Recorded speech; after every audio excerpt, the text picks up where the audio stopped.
अस्सलाम वालेकुम नाजरीन, प्रोग्राम दूसरा रुख में खुशामदीद। मैं हूं आपका मेज़बान नादिर गुरामानी। आज के प्रोग्राम में हम बात करेंगे क्लाइमेट चेंज के जो पाकिस्तान पर मनफी असरात पड़ रहे हैं और इसके साथ साथ हालिया बारिशों से पाकिस्तान में कितना नुकसान हुआ है और इसके साथ साथ जो पाकिस्तान की सियासी मजमूई सूरत हाल है उस तमाम सूरत हाल पर हम बात करेंगे। पीपल्स पार्टी की नायब सदर और वफाकी वजीर माहौलियाती तब्दीली सेनेटर शेरी रहमान साहबा हमारे साथ मौजूद हैं। बहुत शुक्रिया शेरी रहमान साहबा। इस वक्त आपने देखा होगा कि पाकिस्तान में जो क्लाइमेट चेंज से मुतल्लिक एक बहुत बड़ा, आप उस पर बात भी करती रही हैं, कितने मनफी असरात पड़े हैं पाकिस्तान पर और मुस्तकबिल में आप क्या देख रही हैं कि क्लाइमेट चेंज अगर यही असरात रहे तो खदशात क्या हैं बतौर वज़ीर आपको? देखिए, बतौर शहरी भी खदशात होने चाहिए। बात यह है कि माहौल बहुत आहिस्ता से, आपको पता भी नहीं चलता, अपने असरात लेके आता है और वो इस किस्म के एक्सट्रीम मौसम, एक्सट्रीम वेदर को लेके आता है। फिर आपने इस जनवरी से देखा क्या सूरत हाल है। हमारे जो विंटर आई थी, विंटर सीधी समर में चली गई, बीच का कोई मौसम नहीं आया। ठीक है, इस सूरत हाल में उस वक्त से हमने देखा अबाउट अप्रैल से हीट वेव आनी शुरू हुई और नॉर्दर्न एरियाज़ में गिलगित बल्तिस्तान ख़ास तौर से मुतासर हुआ। वहाँ के ग्लेशियर्स हमारे पिघलने लगे। इस दफ़ा 300% इस समय 300% ज़्यादा था पिछले साल से। बारिशें नहीं, मैं अभी सिर्फ बर्फानी झीलों के फटने, ग्लॉफ इवेंट्स की बात कर रही हूँ जी, क्योंकि सबको ये अब पता चलना चाहिए हो क्या रहा है मुल्क में। ये ग्लेशियर लेक आउटबर्स्ट फ्लड होता है और ये 300% बढ़ा है। इसका मतलब आपके लिए बहुत अहम है, पाकिस्तान का पानी सारा ग्लेशियर मेल्ट से आता है। ठीक है जी, तो ये अगर पिघल रहे हैं ग्लेशियर्स इतनी तेज़ी से और मतलब हीट की शिद्दत इतनी है गर्मी की कि ऐसा हो रहा है, तो हमारा पानी के और जितने भी आबी ज़खायर हैं वो बहुत मुतासर होंगे। ठीक है, अभी तो आपको मानसून नज़र आ रहा है ना, लेकिन मैं जिस दफ्तर से आई हूँ वहाँ ये भी बात हो रही है, वाटर सिक्योरिटी हमारे पास आया हुआ था कि झेलम कैचमेंट में अभी नहीं है पानी और 36% राबी क्रॉप के पास पानी नहीं होगा। आप अभी से बता दें, अरे भाई तुम फूड सिक्योरिटी को बताओ। वाटर रिजर्वायर अगर आप नहीं बनाते तो आगे फिर क्या चैलेंजेस होंगे? नहीं बनाने की अभी बात ही नहीं हुई है ना। अभी तो यहाँ डिस्कशन शुरू हुआ है। मुझे हैरत है कि ये बातें सब मतलब 5 साल से हम कर रहे हैं, आउट ऑफ गवर्नमेंट तो कर रहे थे ना, अंदर कुछ नहीं बना हुआ, कोई मंसूबाबंदी नहीं हो रही। जैसे बड़े डैम्स की बात देखिए, बड़े डैम्स का अब दुनिया में सरमाया नहीं है। दासू और आपका द्यामीर बन रहे हैं, कितने सालों से बन रहे हैं और प्राइस बढ़ती जाती है। नीलम झेलम का आपने देखा कितने लॉसेस हो रहे हैं। तो इस वक्त सोल्यूशन जो है वो कम से कम सही डिस्कशन तो शुरू हो, जो हमने किया है अब लड़ के छोटे रेजर्वायर्स बनाने। एक दरावर डैम है इस वक्त सिंध में, वो एक रेजर्वायर है जो स्केल डाउन होता है, वो रेन वाटर भी कलेक्ट कर रहा है और वो इस तरह के आप बनाएं। बड़े बड़े डैमों का मेरी नज़र में वक्त गुजर गया। जब स्टैंडिंग कमेटी का इजलास हुआ तो वहाँ पर बताया गया कि महकमा मौसमियात ने 10 जून को महकमा मौसमियात ने मेट डिपार्टमेंट ने 10 जून को अलर्ट जारी किया था कि गैर मामूली बारिशें होंगी। फिर एनडीए आज भी किया है। हाँ, तो फिर ये इतना नुकसान क्यों हो गया जबकि पहले से पता था कि ये बारिशें गैर मामूली होनी है? बिकॉज देखिए, इस वक्त कनाडा में इसी तरह हुआ है, कैलिफोर्निया में ड्राउट और रेन हो रही है, फॉरेस्ट फायर्स पूरा मतलब वेस्टर्न यूरोप उसकी जद में है। ये लोगों को बात समझ नहीं आती है। एक ऐसा वक्त आता है कि अगर एक महदूद वक्त में आपके पास 600% ज़्यादा होगी किसी एवरेज से बारिश, तो आप जितनी भी प्रेडिक्शन कर लें, आपके सिस्टम्स तो उसके लिए तैयार नहीं है ना। मतलब केंटकी को डूबा हुआ था, कनाडा के लोग मुंतकिल किए गए, वैक्यूएशन पे वैक्यूएशन है। वहाँ की न्यूज़ तो कोई देख नहीं रहा है ना। सारी दुनिया में तबाहकारियाँ चल रही हैं इस वक्त। उनके यहाँ हीट वेव्स की चल रही हैं, किसी और के यहाँ फ्लडिंग की चल रही है। हम फ्लड स्टेज पे हैं। आपके लिए एक but you can not have 600% increase and से कि क्यों नहीं नीचे फर्क। लेकिन आपके लिए ये भी चैलेंज है कि मना करने के बावजूद 10 लाख के करीब अगर आप फिगर देखें कि वो लोग जो हैं दरियाओं के किनारे पर रहते हैं। जी जी। तो इसका तो हम जिम्मेदारी नहीं ले सकते, लेकिन दूसरे सूबों से कह सकते हैं कि अपने अपने डिस्ट्रिक्ट एडमिनिस्ट्रेशन रिवर बेड से हटाओ रिवर बेड्स पे सड़कें ना बनाओ, रिवर बेड्स पे सेटलमेंट ना करो, वो तो लाजमी तौर पे वहाँ फ्लडिंग होगी ना। पीएम ने भी कहा है कि अब आप लोग समझें, और उन्होंने बिल्कुल सपोर्ट किया है कि जो मिनिस्टर कह रही हैं उसके लिए तजावीज़, अब सुबह अर्ली मॉर्निंग मीटिंग होती है यही देखने के रात को क्या तजावीज़ बनी। अब ये सूरत हाल है क्योंकि 5 साल आपने नहीं किया। आप भी सेनेट कमेटी में थी जब मेट डिपार्टमेंट की जानिब से ब्रीफिंग दी गई, तो सेनेटर्स की जानिब से अपने तहफ़्फ़ुज़ात का इजहार किया गया कि मेट डिपार्टमेंट जब ये प्रेडिक्शन देता है कि कल धूप होगी तो बारिश हो जाती है, बारिश सारी दुनिया में अब अगर कोई तो बेहतरी की जरूरत है। नहीं तो मैं उसका कुछ नहीं कर सकती। नहीं, लेकिन वो कह रहे हैं कि हमारे पास रेडार 40 साल पुराने हैं, तो आप समझते हैं? नहीं, अब रेडार 40 साल पुराने होना हो, काम उनको करना है। और वैसे बात है कि इक्विपमेंट ज़्यादातर अगर आप उनकी पढ़ें तो इस पूरे सीज़न में करेक्ट रही हैं। अच्छा, ठीक है। इवन बरतानिया में होता है, मजाक उड़ता है वहाँ तो कि मेट डिपार्टमेंट नहीं होगा, शाम को तो बारिश हो गई, उन्होंने सूरज कहा था। ये हर मेट डिपार्टमेंट का होता है, लेकिन क्योंकि यहाँ हम इतनी फ्रंट लाइन में हैं डिज़ास्टर्स के, अब मैं समझती हूँ हमें बीफ अप करना चाहिए। और हमने उनको क्योंकि फोकल पॉइंट वो है तो एविएशन के नीचे मेट डिपार्टमेंट, लेकिन ग्रांट्स के लिए फोकल पॉइंट हम ही हैं अभी तक। तो हमने अभी इनको काफ़ी लंबी ग्रांट दिलवाई है टू अपग्रेड देयर इक्विपमेंट। हालिया बारिशों में जो कमेटी बनी, जो आपने सिंध का दौरा भी किया और लीड किया उस डेलीगेशन को, जो कमेटी थी, आपने क्या देखा है कि टोटल जो हालिया बारिशों में, मेरा क्लाइमेट चेंज से कोई ताल्लुक नहीं है, मैं जब बाशिंदा गई थी बाशिंदा आपने क्या देखा है कि कितना नुकसान हुआ है, कोई फिगर बता सकेंगे? बहुत नुकसान हुआ है, फिगर्स मैंने आज दिए थे। इंफ्रास्ट्रक्चर का तो हमने पूरे मुल्क का दिया है कि 1,01,000 से ज़्यादा किलोमीटर्स की सड़कें मुतासिर हुई हैं, बिल्कुल ख़त्म हुई हैं।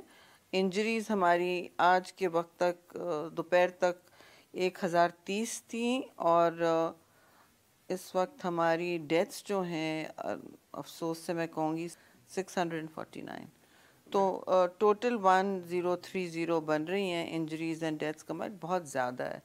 और ज़ाहिर है जो सूबा बहुत मुतासिर हुआ बलूचिस्तान है, हाईएस्ट नंबर है, उसके बाद सिंध है। यहाँ एक शॉर्ट ब्रेक ले लेते हैं और ब्रेक के बाद दोबारा गुफ्तगू का आगाज़ करते हैं।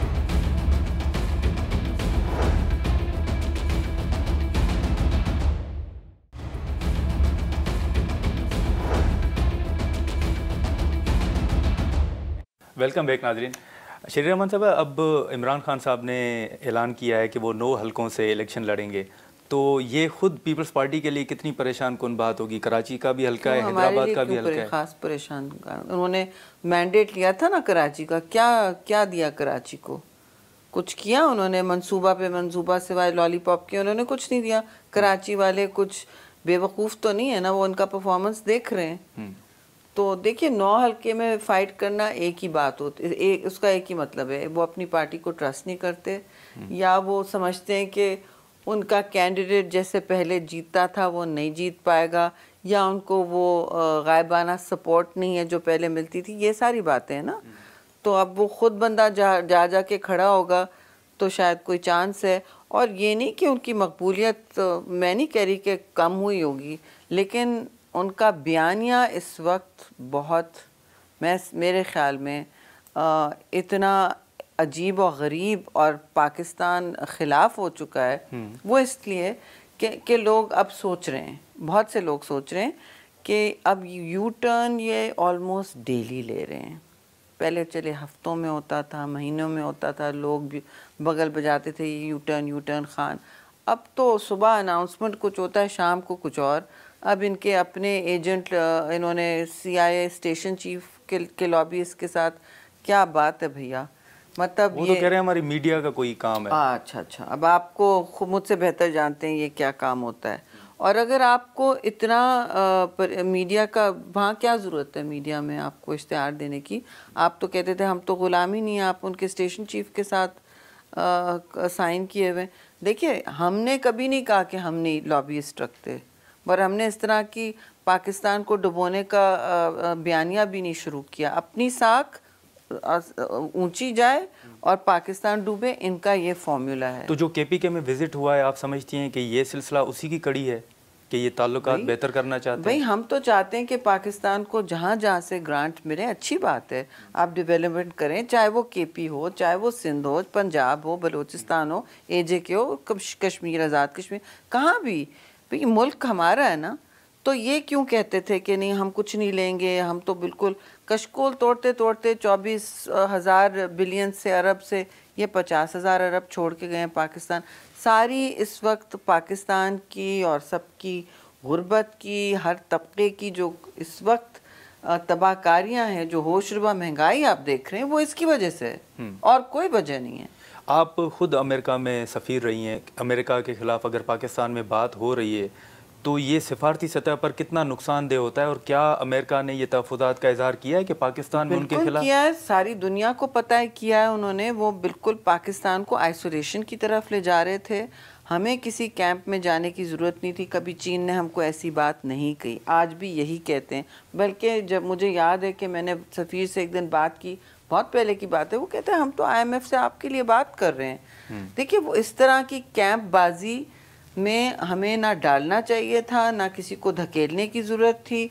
आप एक मैच्योर मुल्क की तरह सबसे, मतलब ठीक है मेरे से आपसे मेरी ज़्यादा दोस्ती है तो किसी से थोड़ी कम होगी, लेकिन आप तवाज़ुन तो रखें अपने ताल्लुकात में, ठीक है ना।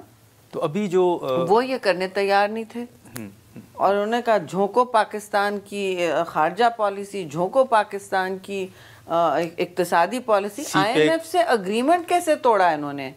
भाई आप ना करते ना, आप ना करते।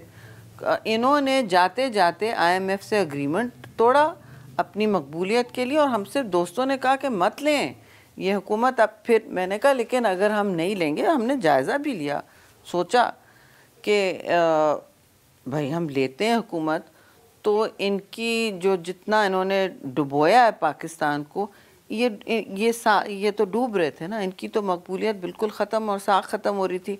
तो फिर मसला ये था कि ये साथ साथ पाकिस्तान को डुबा रहे थे, इनको कोई परवाह नहीं थी। लेकिन मुश्किल हालात में हुकूमत संभाल कर आपने ख़ुद को नुकसान नहीं पहुंचाया? देखिए आपको अगर टेम्परेरी नुकसान भी पहुंचता है, आपको वो अब्जॉर्ब करना चाहिए। हमारी ट्रेनिंग यही है कि हम मुल्क को पहले बचाएं, खासतौर से पीपल्स पार्टी की ट्रेनिंग ये, और नून ने भी इस वक्त यही कोशिश की। देखिए मुल्क को बचाएं पहले, मुल्क, देखिए मुल्क बचेगा तो आप रहेंगे ना, आपकी फिर सियासत रहेगी, फिर आपका जो भी, हम यहाँ शहरी हैं पाकिस्तान के, हमारा जीना मरना यहीं है, हमारे बच्चे यहीं हैं, बरतानिया में नहीं है ना।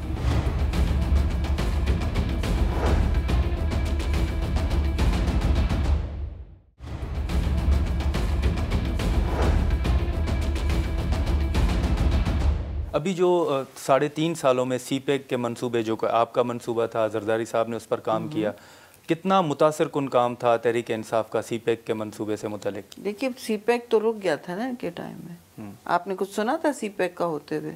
CPEC तो रुक गया था, बहुत सारी चीज़ें रुक गई थी। चीन के साथ इन्होंने ताल्लुकात ख़राब किए, अमेरिका के साथ ताल्लुकात ख़राब किए, FATF में गन डाली, फिर वो क्योंकि सारी इन्होंने यूरोपियन ममालिक से दुश्मनी मोल ली, फिर सऊदी अरेबिया को नाराज़ किया, उनकी घड़ियाँ आपने मुझे तोहफ़ा दिया, आप बाहर मार्केट में देखेंगे किसी दोस्त की घड़ी कलाई पे खरीदी हुई तो आप कहेंगे अच्छा शेरी बीबी ने बेच दी। घटिया हरकत है कि नहीं? एक तो ये इसका एस्पेक्ट है ना, आपने तोशा खाना को तो चकमा दिया, वो दूसरी बात है। उस पर PTI को परेशानी है कि शायद आप उनके खिलाफ कोई रेफरेंस भेज रहे हैं नाअहली के लिए तोशा खाना केस में। क्यों परेशानी है? वो उन्होंने सारी ज़िंदगी रेफरेंसेस भेजे, तो हम भेजेंगे तो क्या प्रॉब्लम है? कोई उनके लिए दोहरा मेयार होगा इंसाफ का? हैं? आप भेज रहे हैं? जी भेज रहे हैं रेफरेंस? वो तो मैं आपको सुबह को बताऊंगी। अच्छा, तो अभी खान साहब ने जो जलसों का शेड्यूल जारी किया है उसमें सिंध भी शामिल है, और आप देखें कि जो पहले वो तकारीर करते थे उनमें पीपल्स पार्टी का जिक्र थोड़ा कम होता था, लेकिन अभी जो भी जलसे हुए हैं उनमें खान साहब मुसलसल जरदारी साहब का नाम ले रहे हैं। बात है, कंपनी की मशहूरी हो रही है, हमें तो कोई तकलीफ नहीं है, वो जितना चाहे नाम लें, वो जितने चाहे जलसे करें। हमने हमेशा सबका एक खंदा पेशानी से, जो आप कानून के मुताबिक करना चाहेंगे करें, लेकिन आपने अगर हमारे शोधा का मजाक उड़ाना है उसी दिन, या उनके खिलाफ कैंपेनें करनी है, या गाली गलोच का नया कारवान चोर डाकू का शुरू करना है, तो आपको जवाब तो मिलेगा। आप किसी कानून से बाला नहीं हैं। लेकिन जलसा, जमहूरी पुरअमन जलसा करने का तो हमने सबको हक दिया है, हमने भी मांगा है हमेशा, और उनको भी देना पड़ेगा। ये मैं तो समझती हूँ अगर कानून नहीं कोई तोड़ा तो फिर क्या डरना, क्या करें आप जलसे। आप बैंड बाजा, वहाँ तो बैंड बाजा ही होता है ना, वहाँ तो डांस नाचना बैंड बाजा, इट्स एंटरटेनमेंट वो तो पाकिस्तान को देते हैं। आप देखें कि अभी हर तरफ जो खबरों में है वो शहबाज गिल साहब का जिक्र हो रहा है, उनसे मुतल्लिक। लेकिन एक बात मैं, सॉरी आपको इंटरप्ट कर रही हूँ, लेकिन जो ये इन्होंने लास्ट टाइम अपनी सो कॉल्ड लॉन्ग मार्च जो करने की बात की थी, वो तो कभी नमूदार ही नहीं हुई, कोई शॉर्ट सा मार्च सा जलसा सा हो गया। तो उसमें इन्होंने जो धमकियां दी थी कि हम खून बहाएंगे, ये करेंगे, खराबा करेंगे, कौन गवर्नमेंट, क्या हम घर बैठ जाएं कि आप हमारा कैपिटल जला दें, आप रेड जोन में आ जाएं, जो मर्जी आए करें? ये तो नहीं होगा। अगर इसने, ये तो आप उनसे पूछें, डर धमके बहुत दफ़ा इन्होंने अनाउंस किए, नहीं किए, और कभी सुबह करते हैं फिर बनी गाला वापस चले जाते हैं। मुझे नहीं पता वहाँ क्या हो रहा होता है, ये तो आप बेहतर जानते होंगे। लेकिन फ़नी बात तो ये है कि ऑनेस्टली मुझे तो बहुत ही इनका सारा सिलसिला धीमा नज़र आता हुआ निकला। और शहबाज गिल को भी कभी कहते हैं ठीक है, फिर कहते हैं ये तो अभी मेरा चीफ ऑफ स्टाफ कुछ बोले इसका मतलब मैं बोल रही हूँ, ठीक है। ये कोई MNA MPA नहीं था उनका चीफ, उनकी ज़ात से मुंसलिक होता है, अप्रूवल लेके बात होती है। लेकिन कुछ दिनों के बाद खान साहब ने ये माना है कि उनका बयान मुनासिब नहीं था। कुछ टाइम लगा यू टर्न के लिए, नहीं नॉर्मली तो शाम तक हो जाता है। तो अभी वो जो कह रहे हैं कि तशद्दुद हो रहा है पुलिस की तरफ से, तो आप समझती हैं कि तशद्दुद होना चाहिए या हो रहा है? आपकी हुकूमत पर सवालात उठाए जा रहे हैं कि आप तशद्दुद पुलिस का मुझे नहीं पता कि हो रहा है, लेकिन वो अगर कानून तोड़ेंगे या रेजिस्ट करेंगे तो रियासत तो चूड़ी नहीं पहनेगी ना।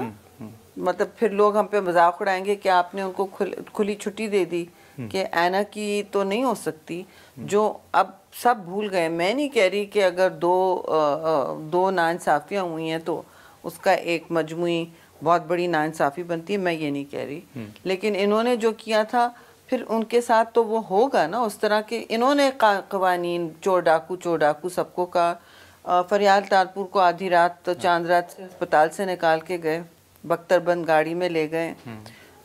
मरियम नवाज के साथ क्या किया, जरदारी साहब के साथ क्या किया, अस्पतालों से उठा के ले गए लोगों को बख्तरबंद गाड़ियों में। तो क्या सिर्फ इनका हक था ये करना? तो अभी जो फॉरेन फंडिंग केस और शहबाज गिल ने खुद ये कह रहे हैं कि ये हाँ नामुनासिब, ये वो, they should make up their mind. तो अभी जो इलेक्शन कमीशन का फैसला है फॉरेन फंडिंग केस से मुतल्लिक, आप समझती हैं कि इमरान खान के खिलाफ आर्टिकल 62-63 के तहत कार्रवाई होनी चाहिए? देखिए, इलेक्शन कमीशन ने एक फ़ैसला दिया है, ये कोई मतलब रातों रात बैठ के नहीं किया है, ये 8 साल के बाद किया है ना। कितनी हियरिंग्स हुई, कितनी इन्होंने छुपाने की कोशिश की, किस किस का गला घोटेंगे, किस किस का मुंह बंद करेंगे। ये आखिरकार इदारे पे भी दबाव था, सबसे एक अखलाकी दबाव होता है। सारे लोग पूछते हैं उनको, पब्लिक में आप लोग पूछते हैं कि भाई क्यों नहीं आप फैसला नहीं कर पा रहे, तो बता दें, सर्द खाने में डाल दिया तो ठीक, बता दें। तो उन्होंने भी ज़ाहिर अपनी साख बरकरार रखनी थी, फैक्ट्स की बुनियाद पे उन्होंने सब कुछ किया।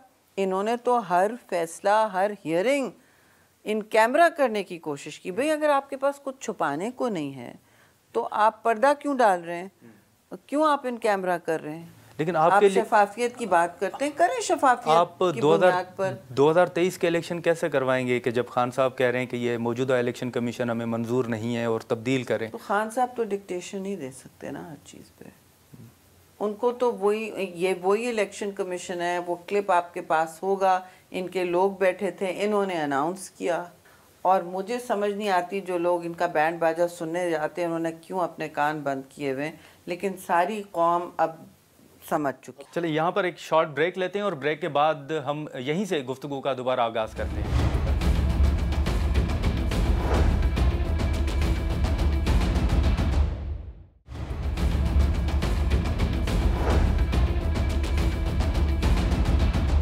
वेलकम बैक नाजरीन। अब वो ये भी शायद थ्रेट देते हैं कि शायद वो पंजाब और केपी की असेंबलियां जो हैं वो तोड़ दें और आपको जनरल इलेक्शन की तरफ तो तोड़े ना, कौन इनको ये देखिए, ये सारी सुबह से शाम तक इनकी गीदड़ भपकियां चलती रहती हैं। अब ये रिग्रेट कर रहे हैं, अब ये इलेक्शन लड़ रहे हैं, तो आप किस बुनियाद पे इलेक्शन लड़ रहे हैं इस वक्त बाय इलेक्शन, अगर आप नेशनल असेंबली से निकल के गए? कुछ मतलब क्या इनकी सोच है, क्या किस बुनियाद? मेरा ख्याल था ये समझे थे कि बस ये अब फिरौनियत की कैफियत में इनका दिमाग चला गया था कि हमें कोई दुनिया की ताकत हटा नहीं सकती।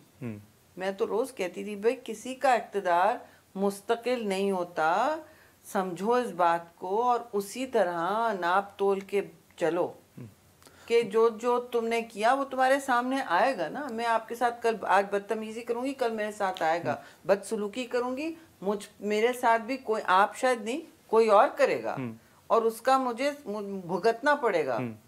कोई चीज ऐसी नहीं होती। ये तो मतलब ये बार बार हमें मजहब का दर्स देते तो मजहब समझें। ये तो मजहब में भी सिखाते हैं कि खुदा की लाठी होती है बेआवाज, लेकिन होती जरूर है। जो आरिफ अलवी साहब ने तजवीज़ दी है कि तमाम सियासी जमातों को बैठना चाहिए और वो अपना रोल भी प्ले करने के लिए तैयार हैं, तो आप इमरान खान साहब के साथ बैठना चाहेंगे? देखिए अब वो मतलब मेरे कहने पे बैठना चाहना या ना चाहने की बात नहीं है। हम मैच्योर सियासी जमातें हैं और जज्बात पर काम नहीं करते, ठीक है। इस वक्त मुल्क को सख्त ज़रूरत है कुछ यकजहती की, कुछ एक दूसरे के साथ मिल बैठ कर मुश्किल जिन मुश्किलों में डाल गए ये, उन बारूदी सुरंगों से निकालना है ना। हम एक दूसरे को बर्दाश्त करते हैं ना, इनमें जिस दिन बर्दाश्त का मादा होगा ये कौम से माफ़ी मांगे, बिल्कुल सब कुछ हो सकता है। तो ये सियासी तनाव कम करने के लिए बतौर नायब सदर पीपल्स पार्टी आप समझती हैं कि बैठना चाहिए? देखिए आपको रेटिंग्स चाहिए नादिर गुरमानी तो थोड़ा बता दें कि आप बैठना चाहिए। हाँ, जो आप देखें बैठने की बात नहीं है। इनके साथ हम पार्लियामेंट में बैठते हैं कि नहीं, अगर इनको नज़्म ज़ब्त की सियासत करनी है, इज़्ज़त करनी है या करानी है, तो वो सीखें। ये इनके टर्म्स पे कोई डिक्टेशन नहीं लेगा जी, चाहे हम अपोजिशन में और एक दिन होंगे फिर होंगे, ऐसी क्या बात है। ये बिलबिला रहे हैं, ऐसे करेंगे उनके से खिलौना छीन लिया होगा। बाबा ये मुल्क है, इसको आप खिलौने की तरह ना ट्रीट करें, खिलवाड़ ना करें इसके साथ। अभी भी बस ये देखिए इतने फ्लड्स आए हैं, अब आपने साउथ पंजाब का हाल देखा है, मुस्तकिल टीवी पे चल रहा है। कसम है कि इनका एक बंदा किसी ऐवान में इसकी बात करे, कुछ नहीं कहते ये, ना इनको रिलीफ एफर्ट से कोई मतलब है, ना इन्होंने किसी के दुख बांटने, अपने हलकों के दुख बांटने की बात नहीं की, लेकिन इन्होंने एक लफ्ज़ नहीं बोला। आप ऐवान आके देखते हैं ना, इन्होंने एक लफ्ज़ बोला सिवाय हंगामा, चोर डाकू, ये सारी बातों। एक सैलाब की बात की, मुतासरीन तो अब इनके सूबे में भी हैं, ठीक है, लोग तो हमारे होंगे लेकिन इनके सूबे में हैं। मैं नहीं समझती कि सूबा इनके पास है। जिस तरह ये गवर्न कर रहे हैं वो सूबा इनके साथ नहीं है। ये बात भी की जा रही है, आपने सुनी होगी कि जावेद लतीफ़ साहब ने कहा है कि नवाज़ शरीफ साहब वापस आ रहे हैं। आप हुकूमत में हैं, इत्तेहादी जमातों को एतमाद में लिया गया है कि नवाज़ शरीफ साहब वापस आ रहे हैं, तो क्या स्ट्रेटजी होगी उनकी? जी आप ज़रा नून वालों से भी पूछ लें, उन्होंने ऐसी अभी टाइम फ्रेम कोई नहीं दिया है, तो उनको जब पता होगा वो शेयर करेंगे। लतीफ़ साहब महीने का बता दिया है, महीने। तो इसमें क्या एतमाद लेने की बात है? हम तो बार बार कह रहे हैं वो आए, हमने तो मुस्तकिल कहा है कि मियाँ साहब ज़रूर आएँ। यहाँ तो उनकी जमात भी मुस्तहकम होगी ना, इस वक्त रूलिंग पार्टी है उनकी, तो इसमें हमें इन कॉन्फिडेंस लेने की क्या बात है जी? वो तो हम मुस्तकिल कह रहे हैं वो आए, अच्छी बात है उनका आना।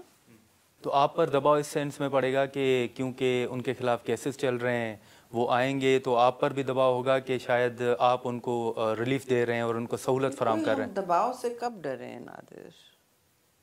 कौन सा दबाव? ये तो कोई दबाव नहीं, हम तो बहुत बड़े बड़े दबाव फेस किए हैं, कैसी बात कर रहे हैं आप? लेकिन हमने देखा कि जब खान साहब धरना लेकर डी चौक पर आ रहे थे तो हुकूमत खासी परेशान थी। नहीं तो आई एम सॉरी, नहीं हुकूमत क्योंकि पीपल्स पार्टी नहीं आ रही थी ना बगैर एक पत्ता हिलाए। हमने असल लॉन्ग मार्च हमने किया है और मैं उस लॉन्ग मार्च पे थी 10 दिन, कराची से लेके इस्लामाबाद, एक ओपन ट्रक पे लॉन्ग मार्च था, सीधा साधा। उसका आप कोई नाम नहीं रख सकते, वो पक्का लॉन्ग मार्च था, अवामी मार्च जो था। और उस ट्रक पे मैं थी बिलावल भुट्टो ज़रदारी के साथ 10 दिन ओपन ट्रक पे। रात को अल्लाह जाने हम कहाँ रुकते थे, लेकिन वो था लॉन्ग मार्च। और एक गमला नहीं टूटा है इस मुल्क में, हम लाइन नहीं तोड़ते थे। अगर दूसरी लेन में चली जाती थी मीलों का काफिला हमारा, तो खुद अनाउंसमेंट करते थे हम लोग। बिलावल भुट्टो खुद कहते थे कि इनकन्वीनियंस, गलत लेन में मत जाएं। बड़ा काफिला होता है, टेल कुछ करती है, आगे कुछ होता है, ये तो हो रहा होता था। टेल मैनेजमेंट टीम हमें रिपोर्ट होते थे, वहां चले गए, हमें तो नजर नहीं आ रहा। तो ये तरीका होता है। अब ये धमकी देते हुए आ रहे थे कि हम खून खराबा करेंगे। तो ये जो तो ये कोई सही बात होती है कि लोगों की हलाकतें हों और ये हमें आराम से बैठ के मतलब फैंटा पीना चाहिए था? नहीं, हमने तो पिलाया है लॉन्ग मार्चेस में लोगों को कि आए मगर पूरा मन रहे, रूह अफ़ज़ा पिए। हमारा जो बाउजर्स खड़े होते थे, भूल गए आप हमारी हुकूमत में कि मेडिकल कैंप है, ये पानी की सबील है, ये वो है, ये वो है। लेकिन आपने कंटेनर लगा दिए। शेख रशीद साहब कहते हैं कि भाई कंटेनर लगे हुए तो मैं डी चौक तक भी नहीं तो रेड जोन के लिए किसने कंटेनर नहीं लगाया? हर हुकूमत लगाती है। ना लगाए तो आप लोग शोर करेंगे कि हुकूमत है, मजाक है।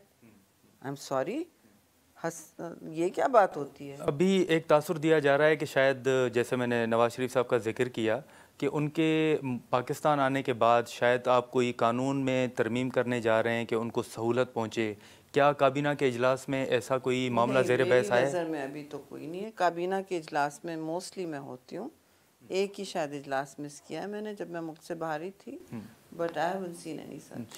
आप मईशत से मुतल्लिक जो फ़ैसले हैं, आप उनको देखें कि मरियम नवाज़ ने तहफ़्फ़ुज़ात का इज़हार किया, उन्होंने नवाज़ शरीफ का जिक्र किया, फिर सेनेट इजलास में JUI ने पेट्रोल की कीमतों में इजाफे पर एहतजाज किया, ज़रदारी साहब ने तहफ़्फ़ुज़ात का इज़हार किया। तो क्या जो शहबाज शरीफ साहब फ़ैसले कर रहे हैं उनमें इत्तेहादी जमातों को एतमाद में नहीं ले रहे? देखिए, ये एक आसान अमल नहीं है और तनकीद करना सबका हक है। पार्टीज़ के अंदर भी होता है, पार्टीज़ के बाहर भी होता है, मगर इस प्रोसेस में ऊंच नीच अगर हुई है तो वो सेटल हो जाएगी और हो गई है। तो एक आखिरी सवाल के जो तासुर दिया जा रहा था कि हुकूमत जो है वो नहीं चल सकेगी, वक्त से पहले इंतखाबात देख रहे हैं? जी, लोग काफ़ी परेशान भी हैं ना। अभी तो IMF की इतनी सख्त कंडीशंस हैं, क्यों हमें IMF की बजट लानी पड़ रही है? ये है IMF की बजट, क्यों आई वो? और उसमें ये कंडीशनलिटीज़ क्यों आई? क्योंकि इन्होंने सख्त IMF अग्रीमेंट करके तोड़ दिया जाते जाते। वो IMF के मुआहदे में क्या था? हुकूमत को वो नुकात अवाम के सामने नहीं लाने चाहिए कि सारे ना नुकात आपके सामने। नुकात ये कहते हैं कि सब्सिडीज हटाएं, इसमें कोई रॉकेट साइंस या कोई सीक्रेट वो है नहीं ना। कौन से नुकात हैं? वो तो सबके सामने रोज फाइनेंस मिनिस्टर लेके खड़ा होता है। जरा प्रेस कॉन्फ्रेंस चले जाए नादिर गुरमानी, तो अभी मेरी प्रेस कॉन्फ्रेंस में भी आ जाया करें। हम तो आते भी हैं। तो ये एक तासुर के आप जो जलसे हो रहे हैं, जो खान साहब ने शेड्यूल अनाउंस किया है, तो इन जलसों के ज़रिए हुकूमत पर दबाव तो नहीं पड़ेगा कि वो वक्त से पहले इंतखाबात की तरफ जाए? आप देख रही हैं वक्त से पहले इंतखाबात? देखिए, जो भी सेटल होता है टाइम इंतखाबात का, वो सब मिलके सेटल करेंगे। एंड दबाव से क्यों इतना बंदा घबराने लगता है? जलसे करें, बेशक करें, और अगर इलेक्शंस होते भी हैं बाद में हों, अपने वक्त पे हों, ये तो हुकूमतों की सवाबदीद होती है कि अपनी मर्जी के टाइम पर इलेक्शन करना हुकूमत की सवाबदीद सारी दुनिया में होती है। तो माजी की तरह अगर डी चौक पर आकर खान साहब बैठ जाएं? भाई आई डोंट नो, वो बैठे, वो अगर कोई रूल नहीं तोड़ रहे तो वो बैठ जाएं। उनके रात को कितने लोग होते थे एंड में, आपने देख लिया ना। मतलब कितने दिन वो ये बैंड बाजा लगाए रखेंगे? पर शायद राना सनाउल्लाह की कुछ और सोचो। मगर नहीं, ये तो अगर वो किसी रूल नहीं तोड़ रहे हैं तो फिर क्या प्रॉब्लम? मौजूदा हुकूमत के लिए कितना आप समझ रही हैं कि कितने माह मज़ीद मुश्किलात का जो है उनका सामना करना पड़ेगा इन तमाम चैलेंजेस से निकलने के लिए? नहीं, अभी तो होंगे, ऐसा तो नहीं है कि नहीं होंगे। मैं क्यों आपके साथ गलत बयानी करूं या दानिस्ता तौर पर कोई लंबी शेख चिल्ली की कहानी पेश करूं? नहीं, ये इमरान खान के लोग नहीं हैं हम ड्रामाबाजी नहीं करते। अभी तो जिसे कहते हैं ना, कोई चीज़ टूटी हुई है, उससे बनाते बनाते टाइम लगेगा, तो मुश्किल हालात होंगे, लेकिन बेहतरी तो आएगी, बेहतरी आनी है और साल के अंदर तो आनी होती है। बहुत शुक्रिया शेरी रहमान साहिबा। जी नाज़रीन, शेरी रहमान साहिबा की गुफ्तगू आपने सुनी। अगले प्रोग्राम तक दें हमें इजाज़त। अल्लाह हाफिज़।